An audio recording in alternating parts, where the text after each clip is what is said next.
Even now we have seen SDLC model in last lecture, and today we will see the models of SDLC. These models always follow the steps of SDLC. अब कौन सा model हमें select करके अपना project बनाना है, ये totally project के nature पे डिपेंड करता है, टोटली प्रोजेक्ट की रिक्वायरमेंट पे डिपेंड करता है, और सबसे बड़ा होता है अवेलेबिलिटी ऑफ सोर्स। जहाँ रिसोर्सेस हमको बहुत आसानी से मिलेंगे, हमारे प्रोजेक्ट को कंप्लीट करने में और बनाने में हमें उतनी ही सुविधा होगी। तो सबसे पहले हम देखते हैं waterfall model. Waterfall model is the basic model, total basic first model. इसको हम लीनियर सीक्वेंशियल मॉडल भी कहते हैं, बिकॉज हमेशा ये मॉडल लीनियर ही चलता है। उसके बाद ये बहुत ही बेसिक है, अंडरस्टैंड बहुत आसानी से हो जाता है। It is also called the waterfall model. Waterfall model का मतलब ही होता है कि जो नेचुरल तरीके से वाटरफॉल के जैसे चल रहा है, मतलब ऊपर से चलते हुए नीचे पानी आता है, हम सब ने देखा है। उसी तरह इसके जो फेसेस हैं SDLC के, वो सारे एक के बाद एक स्टेप होते हैं और ऊपर से चलते हैं, from the top to bottom आते हैं।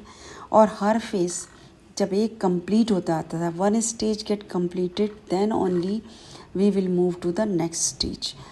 You can see in the diagram also. इसको कन्वेंशनल वाटरफॉल मॉडल भी कहा जाता है।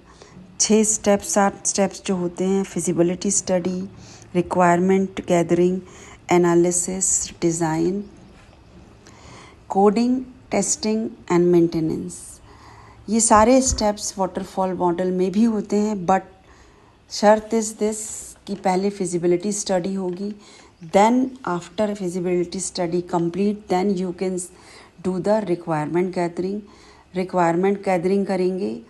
फिजिबिलिटी स्टडी का मतलब ही होता है कि हम देखना चाहते हैं कि हमारा प्रोजेक्ट फिजिबल है या नहीं, वर्थ दे रहा है या नहीं, हमें पैसा दे रहा है या नहीं।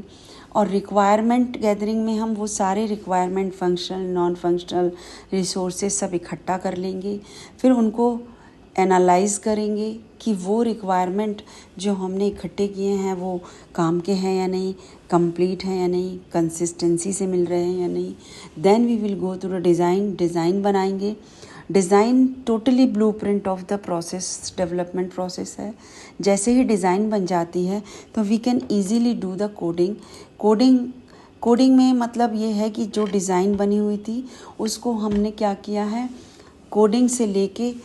कोडिंग से हमने उस डिज़ाइन को सॉफ्टवेयर बनाकर कस्टमर को प्रोवाइड करना है। तो developer according to the language, according to the requirement, according to the platform, software, hardware, developer क्या करता है कि कोडिंग के स्टेप्स करता है और उसको कन्वर्ट कर देता है सॉफ्टवेयर में। उसके बाद आता है टेस्टिंग, द मेन पार्ट। जब हमारी कोडिंग हो गई तो उसको टेस्ट करना होता है कि अकॉर्डिंग टू द कस्टमर वो रिक्वायरमेंट पूरी हुई है या नहीं। सारे तरह की टेस्टिंग्स होती हैं जिसे हम डिटेल में टेस्टिंग में पढ़ेंगे। उसके बाद जब उसे डिप्लॉय कर दिया या डिलीवर कर दिया, तो उसके बाद सबसे मेन चीज़ होती है उसको बग फ्री चलाना। यदि बग आ रही है, यदि कोई एरर आ रही है तो उसे फिक्स करना और उसको सपोर्ट देना यूज़र को, ताकि वो उसे आराम से चला सके। आफ्टर दैट हम ये देखेंगे कि इस मॉडल के क्या फ़ायदे हैं और क्या नुकसान है।